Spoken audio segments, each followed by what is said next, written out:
पंतप्रधान नरेंद्र मोदी की संकल्पना से देश भर के वन स्टेशन वन प्रोडक्ट और कोच बनाने वाली फैक्ट्री 85,000 करोड़ के रेलवे प्रकल्प का इनॉग्रेशन पंतप्रधान नरेंद्र मोदी इनके हाथों से गुजरात से ऑनलाइन लोकार्पण किया गया और शहर से डॉक्टर भागवत कराड और रेल्वे विभाग अधिकारियों की प्रमुख उपस्थिति में आज ये कार्यक्रम संपन्न हुआ।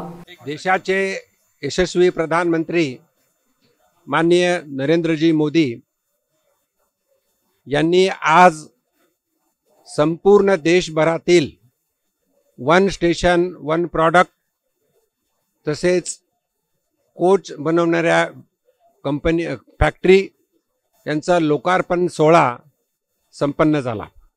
मी छत्रपती संभाजीनगर रेल्वे स्टेशनवर सुद्धा या कार्यक्रमामध्ये जो डिजिटली लिंकच्या माध्यमातून प्रधानमंत्री मोदी साहेबांनी गुजरातहून केला तर ते आम्ही संभाजीनगरच्या रेल्वे स्टेशनवरून ऐकला।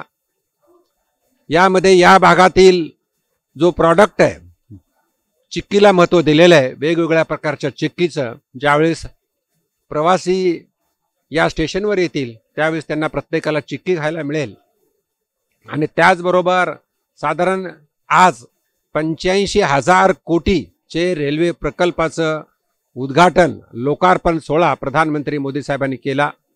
छत्रपती संभाजीनगर स्टेशनवर जर बोलायचं झालं तर इथं जवळजवळ 300 कोटीचं आधुनिक रेल्वे स्टेशन, या ठिकाणी एक pit line, electrification, Vande Bharat train आणि रेल्वेचं पटरीचं दुहेरीकरण अशा विविध योजना संभाजीनगर रेल्वे स्टेशनला मिळालेल्या आहेत।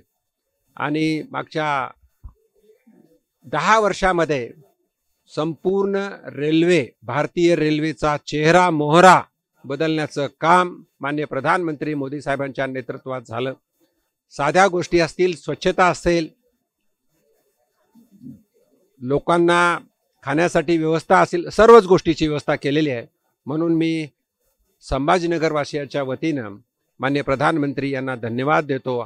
आमच्या सुद्धा रेल्वे स्टेशनला बराच मोठा हिस्सा प्रगतीचा मिळालेला आहे। त्याचबरोबर आणखी एक जी घोषणा झालेली आहे, एखादी मालगाडी आली तर मालगाडी तासोन तास रेल्वे पटरीवर उभा करत होते, पण नवीन धोरणानुसार फ्रेट कॉरिडॉर म्हणजे माल वाहतुकीसाठी वेगळी रेल्वे ह्याचं सुद्धा आज प्रोजेक्टचं उद्घाटन माननीय प्रधानमंत्रीजींनी केलं। त्यामुळे व्यापाऱ्यासाठी निर्यात्यासाठी फायदा होणार आहे आणि एकत्रित मोदीची गॅरंटी अर्थात विकसित भारत संकल्पला ही पुष्टी देणारी गोष्ट आहे। मी आपल्या सर्व नागरिकांना विनंती करतोय की आपण भारत देशाला एक विकसित राष्ट्र बनवण्यासाठी आपण आपलं कर्तव्य पूर्ण करावं आणि प्रधानमंत्री मोदीजीच्या पाठीमागे खंबीरपणे उभं राहावं। धन्यवाद।